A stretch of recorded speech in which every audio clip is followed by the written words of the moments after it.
Welcome to the Wounded Leadership Podcast, Stories from the Wounded. I'm your host, Dr. Matthew Tanner, the founder of Wounded Leadership Ministries. You know, the calling to shepherd God's church brings some of life's greatest joys and adventures. Yet this calling also comes with profound challenges. Many church leaders face those challenges in silence. Nearly every pastor will experience the pain of unjustified termination or forced resignation at least once in their ministry journey. On this podcast, we create a safe place where wounded leaders can share their stories, find community, and discover pathways toward healing and a renewed purpose. Each episode will bring honest conversations with those who have walked through the valley of ministerial suffering and emerged stronger on the other side. Whether you're currently serving in ministry, recovering from church trauma yourself, or simply want to better understand the challenges that are facing today's church leaders, this podcast is for you. It will offer biblical wisdom, practical strategies, and genuine hope. Now let's begin today's conversation. Welcome to the Wounded Leadership Stories from the Wounded podcast. I'm excited about our episode today. I have a great friend, turning out to be a great friend. We've known each other for a little bit and just conspired on a few things together. But hey, I could introduce you, but I'm just going to let you introduce yourself. Tell me who you are, what you do, and all about Jeff Holt. Yeah, you just introduced me there. Yeah, my name is Jeff Holt. I live in a small town in Oklahoma, and we met just a short time ago on Facebook. I was conducting some research over sabbatical work, and you were just really interested in that, and sent me a message on it and said we need to collaborate. In And other words, I thought, was nosy. man, I need to collaborate with this guy. And I thought the beard was awesome. Thought the information that you could give me was pretty awesome. So we just went from there. And I think just the stories that we began to swap back and forth, our friendship just began to click. And I just loved it. And I was like, man, we gotta have more conversations. So that's where we're at. So yeah, a little bit about myself. You asked that just a second ago. So I have been a pastor since 2004. I've done all the things that you can think of in the church world, from youth ministry to college to youth ministry. That's where I spent the bulk of my ministry realm, was in the student ministry realm. I've done a year of senior ministry, which we'll get to that here in just a second. I've done evangelism on the youth and adult side of things, where I was able to travel the nation and speak at different churches around the nation. I've done band ministry, where I got to travel with some concert tours and do band devos and minister to the bands, whatever it is in the Christian realm and in ministry. I think I've done it. I think the only thing I haven't done is actually been on an overseas mission. I think that's the only thing I really haven't done yet. So We're going to have to change that. we might have to change that very soon. So maybe I should have asked, what have you not done in ministry? Maybe that would have been the easier question. That might have been the easier question because then everybody would be like, well, and then everybody's asking, well, what has he done? So Right. I think I think the resume speaks for itself whenever you go through all that stuff. So For sure. but now I am in the mental health realm, where I help pastors and lay leaders and elders and ministers and their wives, their spouses, with mental health and finding mental health resources. I am not a licensed credentialed counselor by any means, but I draw awareness to it and educate churches about mental health awareness, and educate pastors about what it looks like to find rest, to find those resources. That's been on my heart for the last about 4 years. And so that's what I've been doing in pulpit supply, so on and so forth. So that's what I've been doing for the last about 4 years. That's good, man. And we're going to get to we're going to come full circle and come back to that, at like what you're doing now and some of the things that the Lord is leading you, because I want you to talk about some of those things I know about, and I want my listeners to hear that as well. Right. But this is Wounded Leadership Stories from the Wounded. There's a reason you got into the mental health world. Let's dive into that. Yeah. You've been a wounded leader, a wounded pastor before. So I'm just going to step back and, We're sitting at a coffee shop hanging out, and I'm hearing your story for the first time. Tell us your story. You start where you want to, and let's unpack what happened. So my story is, man, it's a journey. I think my story, I won't go into the weeds too much because I really want to dive into where I am now, where God is editing that story, as John Maxwell would say, Mm, continuing that story and editing it where I'm at now. But my ministry journey, as I love to say, my ministry journey begins whenever I am in high school, and it is a Friday night at a church camp here in Oklahoma, and I finally just surrender to ministry. I don't know what ministry looks like at that point. I don't know what it is that I'm surrendering to. I just right. know that I want to. Now, I had an uncle who I adored. I absolutely love this man. His name was Jerry Holt, and he's a legend here in Oklahoma, but he's also been in several other states as well. But he mentored me throughout his time and sent me letters, sent me tapes of him preaching. And ultimately, that's what I wanted to be, was that preacher. Growing up, I wanted to preach. I preached my first sermon in 5th grade, Wow. and I loved it. I fell in love with it, and I felt that calling very early to do ministry. And then finally, I just surrendered to it going into my senior year of high school. Graduating high school, I jumped into doing youth ministry at my church. And from there, I just became a student of it. I did youth ministry for so many years. The student ministry taught me so much about being a leader and following at the same time Mhm, and doing those things. And I had some really excellent leaders, and then I didn't have so many good leaders as well. And I've had really good jobs, and I was let go from a really bad job. And so, I've had my heartaches and I've had some really good joys when it came to ministry. But I think it was in 2018, I took a job as a youth minister, but I knew that it was coming to a borrowed time that I really wanted to start to make that transition into senior pastor. mhm, And as I began that journey into being into a senior pastor, I began to ask a bunch of questions. And that's what I always do, is I want to, before I jump into anything, I want to learn. But I was asking questions about what I think I already knew, mhm, rather than asking questions about teach me what I don't know. But I didn't know how to ask those questions. So I jumped into my first senior pastor leadership in the heart of COVID, right in the middle of 2020. And so what you don't know is what you don't know. mhm, And when I jumped right in the middle of that, and there is a different realm in being a student pastor and having that protection of your senior pastor to being the senior pastor. And when you're that guy, when you're the guy, it's a whole different reality. mhm, And so, but the problem that I jumped into was I went from I went from a church of being a student leader to being the senior pastor, to a church that said they wanted to make some changes and wanted to make those changes very early on. So we decided very early on that we did want to make some changes, not big drastic changes, mhm, because as a leader, you don't want to make those changes within the first year or so. But we did make some changes, and it just turned out to be a complete fable that they did mhm, not want to make those changes as most churches say they do.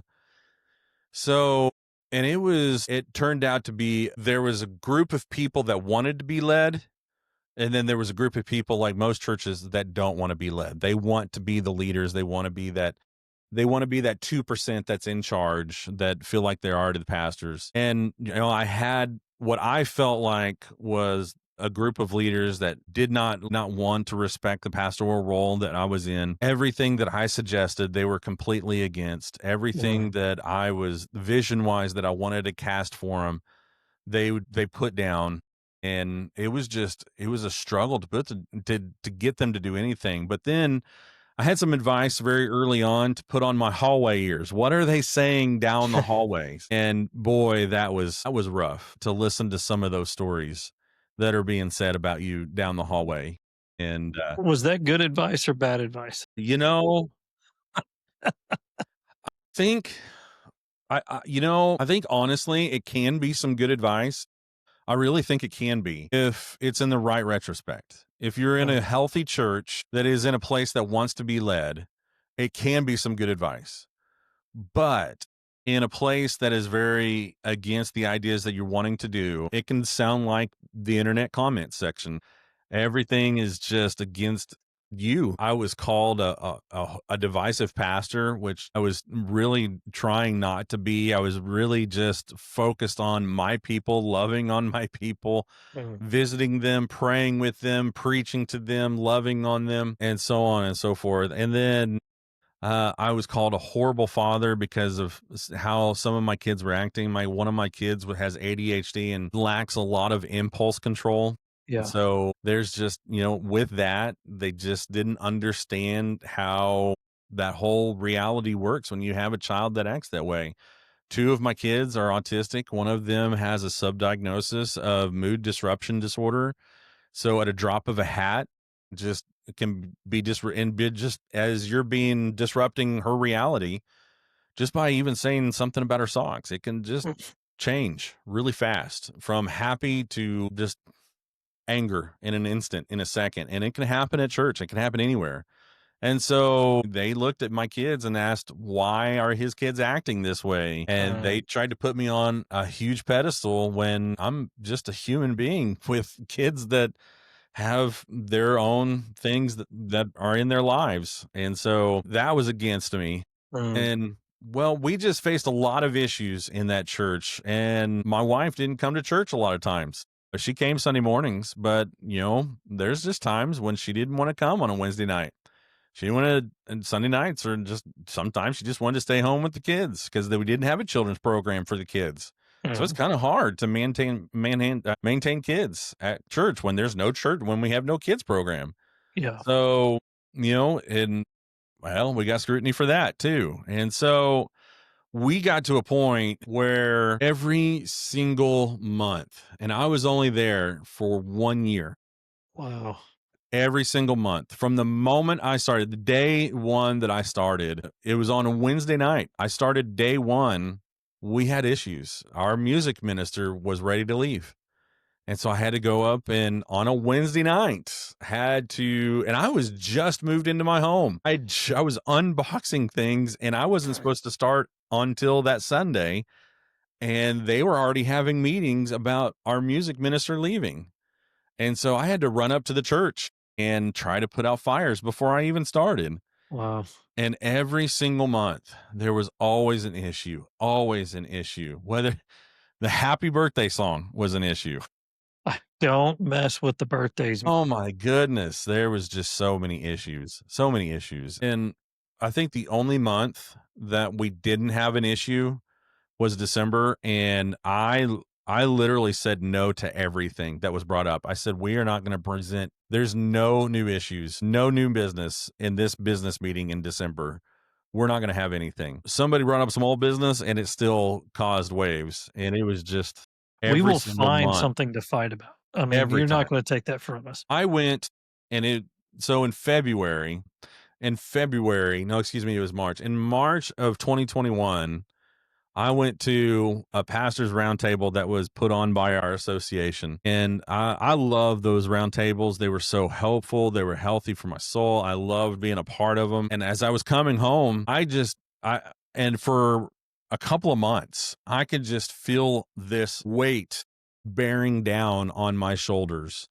And my head was just always just feeling so anxious. Mm, I knew I was facing some sort of depression, and now I know I was facing depression and anxiety. I can look back I still have sermons saved on my computer from 2020 and 2021 that are half written that I preached. Those were my notes that I preached on a Sunday morning. I got to point number one, and that was the end of it. And I think I improvised the rest of the sermon the rest of the way because I just could not do it. mm, And so in March of that year, I'm coming home from a pastor's roundtable that was about 12 miles away from my home. And I am about 2 miles away from my home at this point, and it felt like my head just snapped in half. It was the weirdest feeling. I could feel something pop inside my head. Now, obviously, physically, it didn't happen, Mm. but man, it felt like something happened. And then my brain went to be in 1,000 different locations. In February of that year, my wife had a miscarriage, Uh, and that was a weight that was a bearing. In late February, well, we had gotten COVID. Me and her both got COVID, and I think that contributed to the miscarriage. mm, We thought that we had passed COVID on to one of our church members that had passed away. Now, we later found out that we didn't, that we were clean, that we had passed all the tests, and that she later got COVID from the hospital that she was at, mm. and she had passed away from that. But the But at the what moment, you thought, at the moment we thought that we had passed that along to her. yeah. So this is stacking losses. It's stacking on top of us. Yeah. And so burden after burden, and then these two leaders that are on just bearing down on top of me. It is just it's becoming too much to be able to handle at this point. And if you can ever imagine somebody that just feels like they're just seeing in black and white, that is how I felt at that moment. There was just no color, no nothing. I know I used a double negative at that point, but I there's like just it. I'm okay with it. but it doesn't feel, you don't feel, I was numb at that point. Wow. She just shut And down. I yeah, mean, I was done, and I didn't know what to do. I didn't know where to turn. I didn't know what resources I had in my favor. I didn't want to read books. I didn't know who to call to talk to. I didn't know counselors that I could call to get a hold of. I didn't know pastor lines to get a hold of at that time. I had nothing in my favor. And so what I felt like I had nothing in my favor. And it didn't feel like I could tell anyone either. It just felt like I was all alone.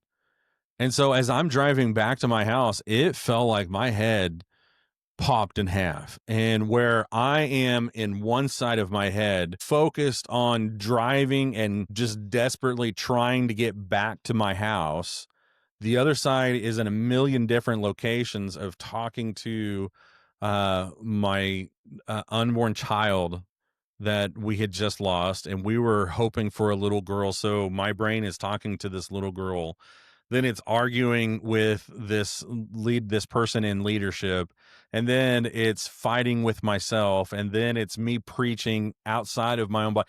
And you can just imagine it's just going in a million different directions, and wow. I'm losing control of my body. And then I get home and I get a phone call from one of my church members. I don't remember the conversation.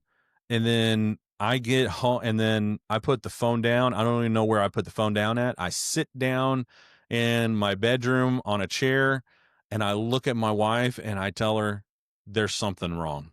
And she's like, "What?" And then after that, I remember nothing. For Wow. 6 hours, I remember nothing. And they had to take me to the ER, and apparently I had superhuman strength on gurneys. I wouldn't let go of things. My arm and my muscles were stiffened out, that when I grabbed hold of things, it was just I wouldn't let go of things. I was scaring the life out of nurses for some of the things that I was saying. I was just, and they couldn't figure out what was wrong. They had to bring in a psychologist and said that it was just I had a severe panic induced stress attack. Wow. And it was one of those things. And I finally came back to myself after about 6 hours from that first time, from my head just felt like it popped in half. So you're in the hospital at this time when you come back. You're like, Yeah. I had no idea. I was coming to, and I just remember knowing that I needed to be there because I remember something being wrong in the car. I don't remember how I got there. I don't remember how things went. I just knew something was wrong. And I knew when I woke up, I was in the hospital, and I knew I needed to be there. And so at that point, I went home. They released me, and I called in sick on that Wednesday. Well, I actually took some vacation days. I had no vacation days built up. So I just worked from home for the next couple of yeah. days, and then took that Wednesday off. And then I prepared a sermon for that Sunday. But I really started to reduce a lot of the roles that I was doing at church. I was doing a lot of things. I was Mm, stacking, and I didn't realize that I'd at the time that I didn't realize that I could say no. I knew I could say no, but I knew that I wanted my church to be successful. And at that time, I just didn't want to say no to a lot of things. So I was doing a lot of those things. And I started to pass those along to other things, other people, and mm. really starting to pawn those off and just do what I can to survive. And it came to April, about a month later, the same exact thing happened to my wife. Really? Yeah. I don't know about she never mentioned anything about the brain popping thing that I had, but she had a stress induced panic attack a month later. And our mental health was just Just tanked. decimated. Yeah. Got We nothing were left. we were stressed out from everything of the church was putting on us.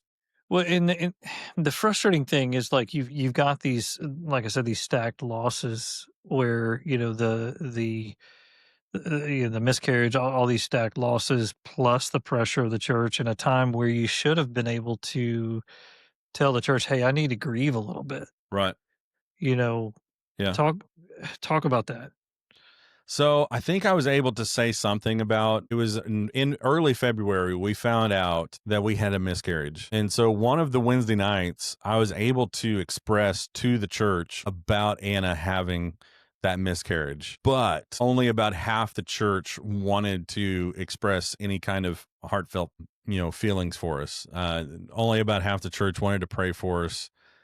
Some of them just said, we're sorry. And then that's where they left it at. Yeah, never heard anything else. Yeah, and then nobody reached out, and actually, on top of that, it was only at that meeting that people prayed for us, and then that was it. You got Nobody no. reached back after it. Nobody called us. Nobody, sent us a card. None of that. I mean, it was just left at that meeting. And so it was really hard to continue to share our heart with a church that just didn't feel like they had any interest in their pastor. Now, one can say that you've only been there for 8 or so months, but at the same time, man alive, we're brothers and sisters in Christ. Yeah, I was gonna We're say humans. We're Christian is Christian. I mean, yeah, we share the Imago Dei. I mean, we have empathy towards each other. right. I mean, I met somebody on the street the other day pumping gas, and he looked just downtrodden. Uh, And I just said, "Hey, man, are you okay?" And he just started crying. He just started sharing his story with me. And I was like, "Brother, it's okay, man." And I just prayed with him wow. right then. And we spent the next 10 minutes. We had to move our cars to get out of the gas lane. But I just wanted to sit there and let I never met him before in my life. I'll never see him before, never see him again. But, Yeah, and you the next think 10, 15 minutes, I just wanted to be a human for him. yeah, and you're thinking, "Why was that not in the church?" Yeah. And so some people prayed for me. And Mhm. some people wrapped their arms around me and loved on me and said, we're so sorry this happened. And I was grateful for those few minutes that, people seemed like they cared. But I really, it would have been great to have some follow up Yeah, and some follow through. That would have been great. for sure. And so, and I feel like that's where a lot of pastors are today is that it doesn't feel like they have any moral support beyond their hardships. That pastors should have everything together all the time, 24/7, 365, no matter what. And if they do have hardships, they should have the faith no matter what to carry them through it. So, Yeah, and you're that's the expected to problem. perform a certain level even if you're hurting. Right. And pastors it's one of the few, I won't say it's the only one, but it's one of the few occupations to where they're expected to win at their occupation and to win at home simultaneously at the same time. And when you don't win at one, you kind of lose at the other one at the same time. And it's kind of an open book. Your Mm. life is that open book to a lot of people. And it really hurts when people use that against you. And it felt for a long time that people were using that against me. And it was really kind of hard. And after my wife had come home, she had to spend the night at the hospital. And it's during COVID. I couldn't be with her. She had to be up there Wow. by herself during all of that. And so I'm at home. I can't sleep because my wife's in the hospital by herself. Right. So the only thing I know to do is I'm going to get my house, the everything prepared for my wife to come home. So I stay up practically all night cleaning and putting things up and getting things ready for her. Kids are going to bed and and stuff like that. Next day they go to school and then I go and then they tell me, "Hey, you can come pick her up. We're going to discharge her." So I go pick her up. I don't remember what time that was, but and then we come home, or no, we go get breakfast, and then we come home, and then we don't. I just kind of let it mellow. I'm gonna let her lead her emotions at that point, and just let her express all of that. And she's like, and so I just want to be the good side of Joe's friends at that moment. Yeah, yeah, for I just sure. want to be available for her at that moment. And so we go all day, and we talk about a few things here and there but it's not until at night when we get the kids to bed that we have that real discussion. And then we get down to it. And I'm looking at moving to another church because I'm had it. I've had it. I'm done. Yeah. And I tell her, I said, "Hey, we can do one of three things. And here's my offer. We can stay at this church. We can fight this out. Because obviously we're being attacked and it's hurting us in the Mhm. worst of ways. So, but we can stay, we can fight it out, we can pray a whole lot, we can get some people around us. Two, we can find another church to serve at, go there, and we can serve with all our heart. Hopefully, the church will be better. I'll do my due diligence a little bit better. We're going to Yeah. find a better church. Three, the third thing, we'll just take a break. Yeah. We'll just take a ministry break. We'll just be done. Mm. And we'll stay here and we'll just take a break for the next couple of months. We have money saved up. We were going to buy a home. We'll just use that money to take a break for the next couple of months. And so we do what we always do. We do pros and cons Yeah. and we start writing List it things all out. out. Yeah. And you know what? The pros and cons, everything led back to us going back to that church. Really? Yeah. All the pros outweighed everything going back to that church. But what I did is the night before my wife came home, Mhm. I stayed up and I prayed. And I prayed, and the main point of my prayer was, "Lord, I am struggling to hear your voice right now. So my fleece to you is if you will release me from this church, put it in my wife's lips. Put Mm. it in my wife's mouth that we can leave this church. I'm not going to coax her. I'll suggest it in the three things that I think will be a good way for us to talk about it, but I'm not going to beg her to leave this church." Wow. But I said, I'm going to leave it up to her to say, I don't want to be here anymore. And that's all I'm going to do. And so we talked for about 2.5, 3 hours or something along those lines. And everything pointed back to us going back to that church and sticking it out. Wow.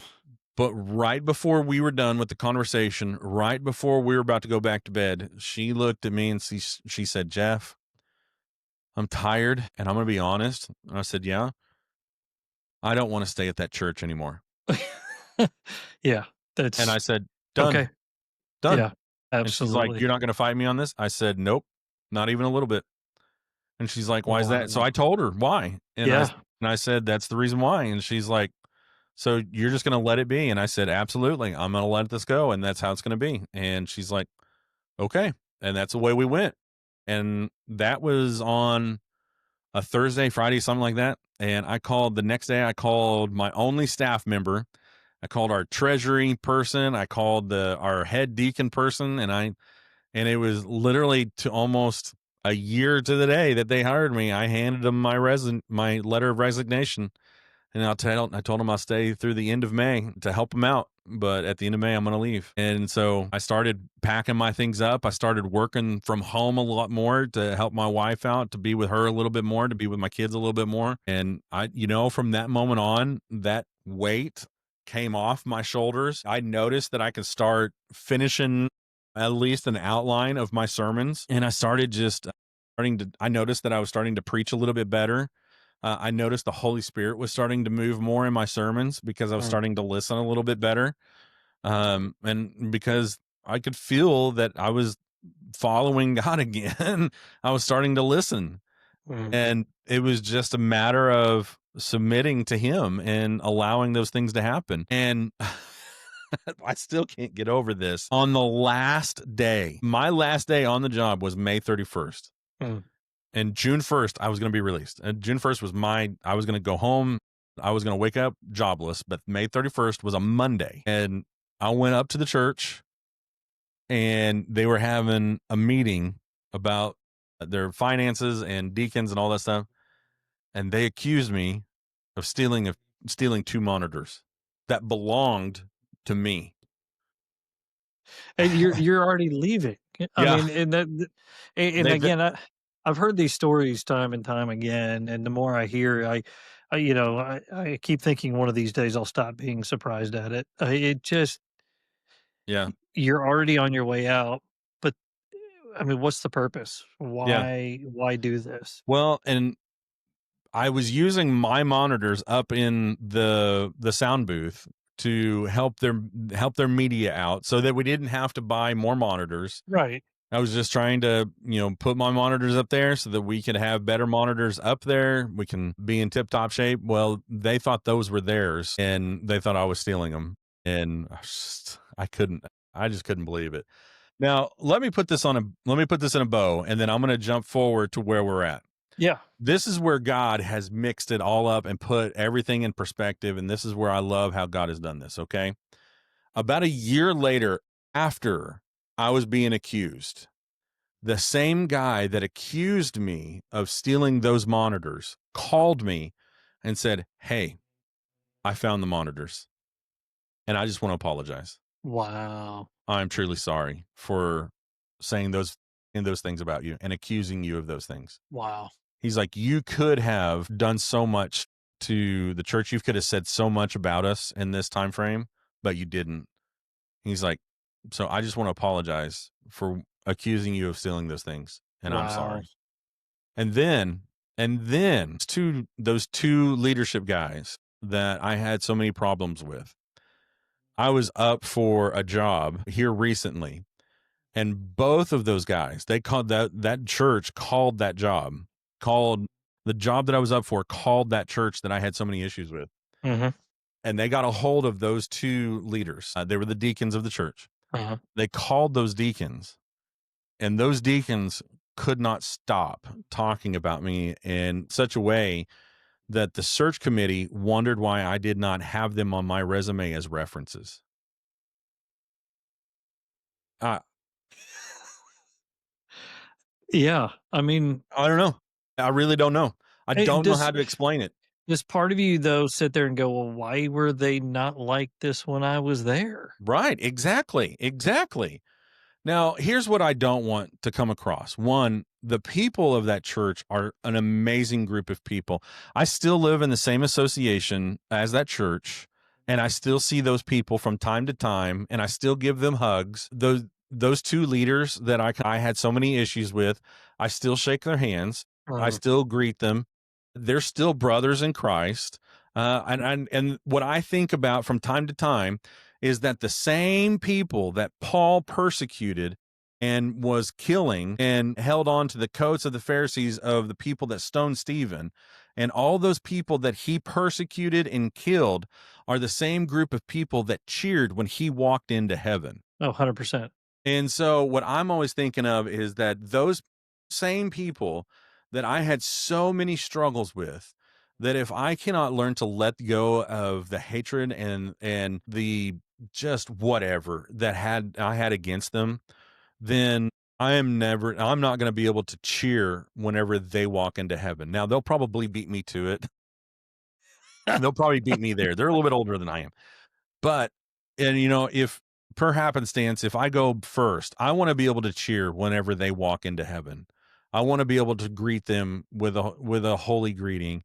I want to be able to see them at our next associational party and shake their hands and greet them, and vice versa. I don't want anything of any kind of angst to come between us. And I want to be able to have that Matthew 18 reconciliation. There was a lot, and I do mean a lot of hurt between us. And I probably will never set foot in that church again. I don't want to go to that church. I don't want to go on a Sunday morning. I probably will one day. I say never, but God has a funny sense of humor about things. Yeah. But I'll go if God leads and says you need to go. I'll go. But as it is, I'll shake their hands and I'll be cordial and I'll greet them with a holy greeting and so on and so forth. But it hurt. Oh, It yeah. really did. And it caused a lot of healing, or it caused a lot of hurt that took a long time of healing, about 2 years. And this is the fascinating thing. And this is how I know that God was still on our side. We took 2 months off. Now, when we started that first month in June, we did absolutely nothing. We went on and we did so much. We went on vacations. I think we did 2 vacation trips. And then at the end of it, we went up to a marriage retreat is Mhm. what we did. And so at the beginning of June, I said, hey, okay, I know we're going to take the whole month of June off and it's going to be great. And I don't want to do anything. But I said, what I don't want to do is deplete our entire savings. Right.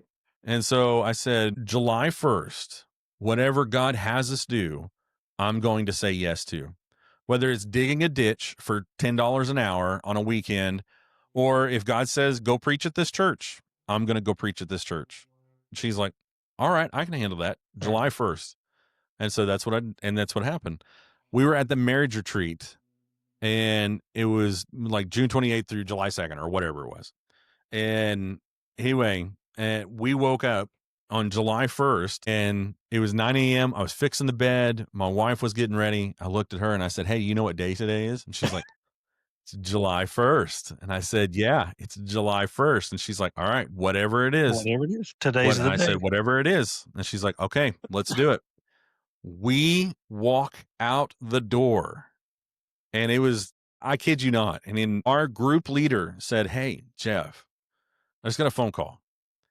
And there's a kids camp who needs a children's leader. And they need a leader for 2 sessions a day for 5 days. And they're going to pay this much. What do you want to do? And I looked at Anna and I said, yes. And she was like, let's go. Let's do it. We Oh, went to that church camp. We had an absolute blast. But while we wow. were at that church camp, I got a call that said, hey, we need a preacher for this Sunday. Can you come preach? I said, let's go. Mm. And then while I was there, they said, hey, we need somebody to come back next Sunday. Would you come back? And I said, let's go. For the next 2.5 years, I only had one Sunday off, Wow. one Sunday. And then I got a job at the school, not even a week and a half later, driving bus and cleaning and all that stuff. God provided the whole way. Now, here's what other things happen is that while I was healing and going to counseling and seeing my primary doctor, I began to talk to other pastors. They're like, Jeff, you went through some stuff. Can you talk to us about what you're doing? And I said, yeah, I can only share what I'm going through. And so I began to talk about what I was going through. And I said, there's other guys that are going through my stuff Yeah. that went through what I went through. But the difference is they can't leave because as soon as they leave, they can't go anywhere else. Right. They have to stick it out. They have nowhere to go. And they're trapped in that position no matter where it is. And so they need that help to be able to get through the circumstances that they're at. So let's begin to look at what it is that they need. So I began to research what is some resources that they need. Mm. Well, I began to, in our association, I'm with the Southern Baptist Convention in Oklahoma. I found out that in Oklahoma, we offer 6 free sessions for counseling. Yeah. And if you're a pastor or pastor's wife, or if you're a staff member of a church, you get 6 free sessions. Mhm. Um, I found out that not many pastors know about sabbaticals. Well, what is a sabbatical? Well, let me research it. I started teaching pastors about hey, this is what I found about sabbatical work. Have you heard about sabbaticals? Don't professors and doctors take that? But I said, yeah, but I think pastors should take some too, Mm. because along with professors and doctors, you're one of the few professions that's on call 24 hours a day. Absolutely. And you got a high stress job. I think you should take one of these jobs. And so I started having more conversations and having more trainings. And then I started reading more books. And then I came across you. And then just things And started falling into place. you were never the same after you I came wasn't. across me. That's right. Everything was changed. You just changed everything, and that's why you're going back into counseling. But and it was in 2021 where this just fell in my lap where I just started researching it. It was in 2023 that it was my heart's conviction Mm, to really make this a primary goal to show pastors that there's help mhm, and that there's hope and that their influence on people is a major difference. And so it was out of that heart's conviction and and out of fear and desperation mhm. that I wanted to start something for pastors and help. Well, whenever I started to get ready for that, my mom got sick. Oh, wow. And we're talking really bad sick. And then we lost my mom Mm, in January of 29 or January of 24, January 29th of 2024. And during this whole process of my mom being sick, my son is having headaches mm, and we're trying to figure out what those headaches are. So not only are we navigating mine and my wife's own mental health, mhm, we're trying to help pastors with their mental health. mhm. We're also dealing with my mom's sickness. And now my son is sick. Yeah. And now we lost my mom in January of 24. And on the day of my mom's funeral, my son has a horrible headache. Mhm, And so we're trying to figure out this headache business. And then it's a month later in March that we found out that he has a tumor. And it's a tumor on the base of his skull. wow. And so for the next year, we face the toughest challenge that we have ever been in our entire life. And I could not tell you, I could write a book of all the struggles that we have faced and all the heartache and everything that we have been through with the challenges and the barriers with my son's sickness when he battled cancer. Mm, But I can also, within those same chapters, tell you exactly what God has done through what he has faced and what he has overcome, what mm, mine and my wife, what me and my wife, what we have overcome, and what God is continuing to do. And through the heart of depression and anxiety and through fear and anxiousness, um, I finally just broke down and got to the point where I said, I've got to do something different. I've got mm, to have a release. I've got to have something to help me um say that just have an outlet. mhm. I because I had to put a lot of things on the back burner, like pulpit supply that had to stop. I had to take a break from it Yeah. because I was at the hospital. We were in the hospital for that first stint for over 90 days. Wow. And then as accumulation from March of 24 to June of 25, we were in the hospital a total of almost 160 days. Wow. And so in about October, I just had to have an outlet of something. So that's when I jumped into podcasting. I Mm, just started making little mini videos on TikTok and just, can I do this? Can I just do something like this? yeah. My son is battling cancer. For a while there, it looked a little scary that we may not have him much longer. So I've got to have an outlet. Right. But then he started pressing through and it started to look like and then his doctor's saying he's going to make a full recovery. Why are you so worried?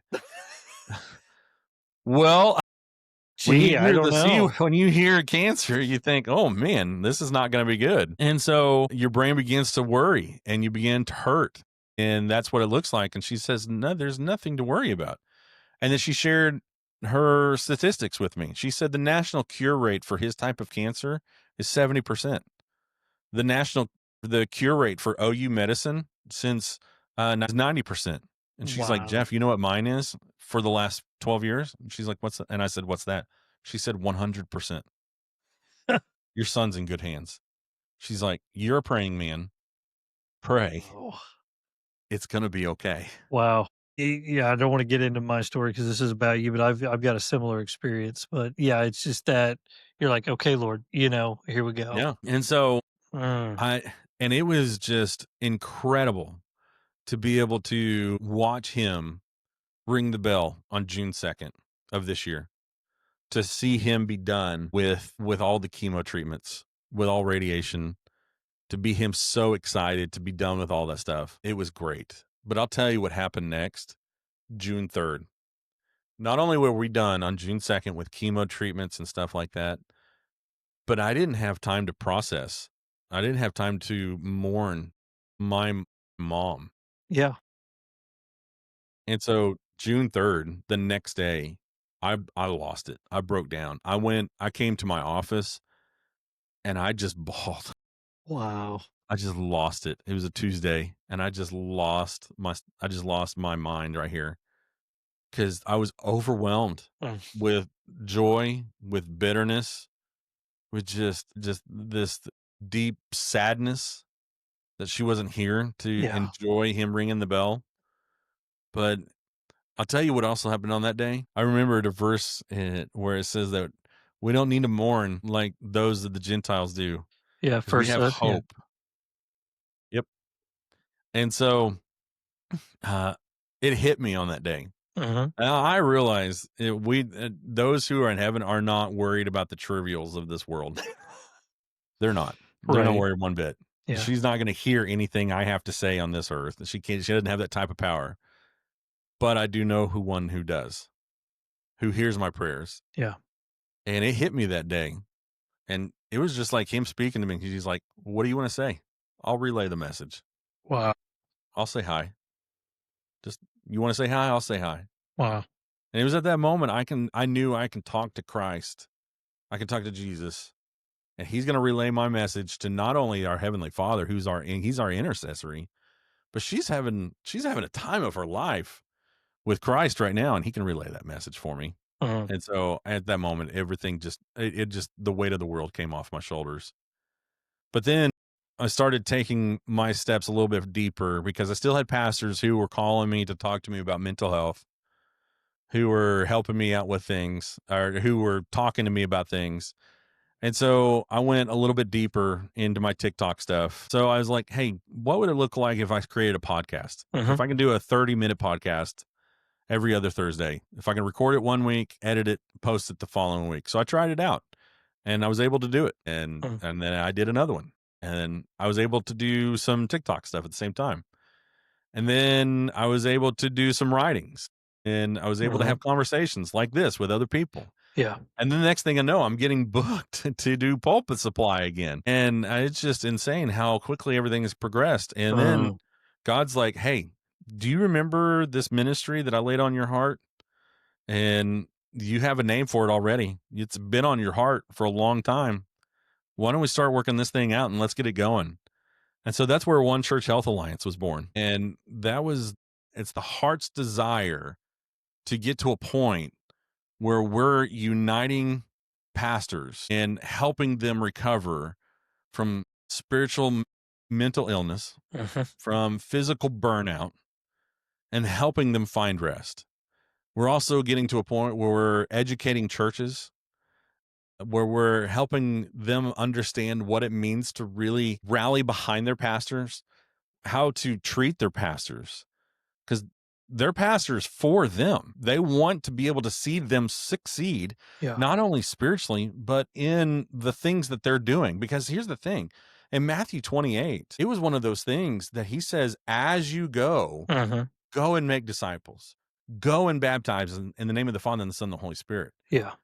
And your pastor is there to equip you to do that, not to do it for you. Right. And so pastors have this struggle with people who want to fight against that. And those are the people that really that cause a lot of dust to be on a pastor's sandal. And a lot of times a pastor does not know how to knock that dust off their sandal and move on. Right. And what they'll do is they'll carry that dust with them. And then that dust becomes ingrained in their clothing. And then that dust becomes ingrained in their hair. And then it's thoughts that they've carried with them for the last 20 years. And it's thoughts that that Satan's holding against them of shame and regret and hurt. And sometimes it can't heal off of it. And it turns to bitterness. And so we need to be able to educate and bring awareness of what mental health and mental illnesses look like in pastors. And so we're creating things like the Gospel and Hope magazine Hmm. to be able to help them see what a pastor does, to be able to see that they've recovered, that they can recover from mental health, but they have a goal for their church. Hmm. That we can show them that there is influence that they're creating in missionaries and ministries. We're showing them that they have the influence to be able to do ministries and do ministry well. We have the 2412 podcast to be able to create influence in pastors and to help them and show them that there is hope Hmm. on the other side of mental health, on the other side of mental illness. And so we want to be able to create these things and be able to help them out and to be able to create resources for them. And soon we want to be able to create educational systems for them so that they can have videos to be able to show their churches, say, hey, we want to educate them on mental health. So we've got a pastor that's willing to record a 4-part series on mental health Hmm. in the church and be able to show them. And so we have, you're going to be writing on mental health Hmm. on our Gospel and Hope magazine. So there is a lot of pieces that since I've said yes to this ministry have really just fallen into place. Yeah. And so it's just been incredible to watch and see how God is just putting things into place. So, So we kind of come full circle here as yeah. like the start to finish of the wounded leadership story that you have. I've got one final question for you, but before we get to that, how do they find your stuff? We're going to put this in the show notes, but I want you to say how do they get to your website and find more information about Jeff Holt and the One Church Health Alliance? Yeah. So we have a website. You can go to onechurchhealthalliance.org. We have all of this, all that information there. We have the 2412 podcast is there. We have the Gospel and Hope magazine there. It's very short. We just produced our first magazine, which is 4 pages long. It's incredible, but You're it's a getting there. start. It's a start. That's what we want what we're doing is my wife gave me some solid advice. She said, start small and see if you can do it. Yeah. So I did. Start somewhere. Everything that I'm doing is just starting off small and seeing if we can do it. Yeah. And if we can do it, we'll continue to press forward through it. And so the Gospel and Hope magazine is there. You can also see there. We also have some resources on their page. You can on the website where we have a workbook that you can work through the workbook to see where you're at with your mental health. A lot of people, a lot of Christians, when they go get into mental illness, they get depressed. So the first thing that typically goes is their Bible study and their Hmm. quiet time. Well, there is a page in the resource workbook that helps you get back into a habit of doing your Bible study again and a journal to be able to help you get back through it. There's a way to help you get back into a habit of making sure that you're taking care of yourself, a Yeah. checklist, so on and so forth. And so there's some resources on there, and there's more to come too that we're trying to put on there and we want to be able to help people with in their mental health, especially pastors. Yeah. Well, this is Wounded Leadership Stories from the Wounded. Talk briefly about why it's important to share your story, why it's important to have that voice and be heard. And the follow up question is, what does healing look like? I know that's a massive question, but if you can, in just a minute, kind of compile those two things together. Yeah. So it's vital to continue on with your story. And Mm. this is something that I absolutely love from John Maxwell. And it's in one of his books that he talks about. He says that God is not done editing your story, Mhm. that whenever you think that one chapter is complete, that he is continuing to edit into that next chapter. Here's the scope of things. All pastors are creating influence, every one of them. Mhm. And we are seeing this revival that's going across the land in our younger generations today because of the influence that our pastors have had. And we're seeing a lot of change in mental health because of what our pastors are talking about today. Absolutely. It's important for our pastors to be able to speak up and speak out about these things and to have a voice to be able to say that they can make a change and make a difference in those things. So it's vital to speak out and to use your voice Mm. to be able to make that change, to continue to create influence Yeah. and to continue in that discipleship. And so why it's important for what does recovery look like? Yeah. Recovery is different in everybody. Hmm. And so it's going to be different, everybody, but and how it looks like to you is it's going to take some steps. Yeah. And the first step is you're going to have to realize that you're hurting. And you may be coming from a place of numbness like I was, or you're going Yeah. to realize very early on before your fight or flight is kicking in that, hey, I'm feeling kind of sad today. Before I go any further, I may need to talk to somebody, maybe just my wife or best friend or accountability partner, about that there's something I need to get something off my chest real fast, because Yeah. that'll continue to bury. So recovery is going to look a little bit different, but there is a process of recovering and recovering well. Yeah. And so you being able to recover and then recover well from things may take steps, may take one or two, it may take many, but it's feasible. It's possible, because nothing's impossible with Christ, with God. Yeah. I want to share this one last verse and then I'll be done. In Psalm 34 Mm. in verse 4, it says, "I sought the Lord, he heard me and he delivered me from all of my fears." Wow. That is one of my verses that has carried me throughout the last 2 years, through fear of starting OCHA, Yeah. through fear of losing my mom, through fear of what would happen to my son, through fear of just speaking out with my mental health. Mhm. What would somebody say? I help pastors with mental health. Why would I speak out with mental health? Shouldn't I already be recovered by now? Yeah. No. I last week I had to go back to my primary and up my dosage on my antidepressant. Yeah. So your recovery is very possible and very doable, but it starts with verse 4 where it says, "I sought the Lord Wow. and he delivered me." It's just a matter of you seeking out the Lord. It's either from sadness or numbness, but you got to seek. Well, and that's what we hope to do with Stories from the Wounded, is help guys like you. I mean, that's the way we connected, Jeff, is that we connected on Facebook. We heard each other's story and began to realize we got a similar heart here. Yeah. And there's healing in just telling the story. This can be very, like you said earlier, this can be very isolating. And what we're trying to chip into is it's okay to tell your story. You don't have to get to a certain point to tell your story. Right. Just start talking, Right. start finding community. We are, man, I could have kept going. We could have kept going. Yeah. We'll have to Yeah. bring you back sometime for part 2 and talk more about your ministry. But this is Wounded Leadership Stories from the Wounded. And I want to put this out there. I want you to go, if you're listening to this podcast, we're going to have your website on the show notes and links so people can get to that. But also go to woundedleadership.com. You're going to find some partners, you're going to find some resources. And if you want to tell your story, there's going to be, we got a page on there that you can fill out. We're going to have a form you can fill out that you can share your story, find community. I also want to tell you about the Pastor's Compass. PastorsCompass.com is an online community where you can share your life with other pastors who have been wounded. Jeff, thank you for being vulnerable and Yeah. being open and honest, sharing your story, because it's in these stories that pastors identify. They're going to find the principles that have come out of your story, and that's going to lead others to healing. So thank you for telling your story. Thank you for tuning in to Wounded Leadership Stories from the Wounded podcast. We'll see you next time. Bye, guys.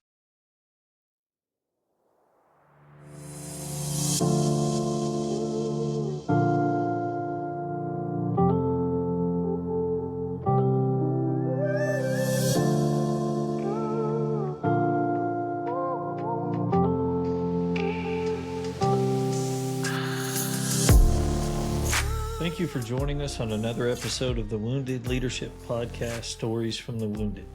We hope today's conversation has given you valuable insight into how vulnerability and resilience work to shape truly authentic leadership. Remember, our wounds don't define us. Every scar tells a story of survival, and every setback creates an opportunity for extraordinary growth. If today's episode resonated with you, please visit us at woundedleadership.com, where you're going to find resources, community forums, opportunities to share your own leadership journey. I also invite you to subscribe, rate, review this podcast on your favorite platform. Your support helps us to reach more leaders who might be struggling in silence. Till next time, this is Dr. Matthew Tanner reminding you that your wounds can become your greatest source of wisdom, connection, and strength. It's the Wounded Leadership Podcast, transforming wounds into wisdom, one story at a time.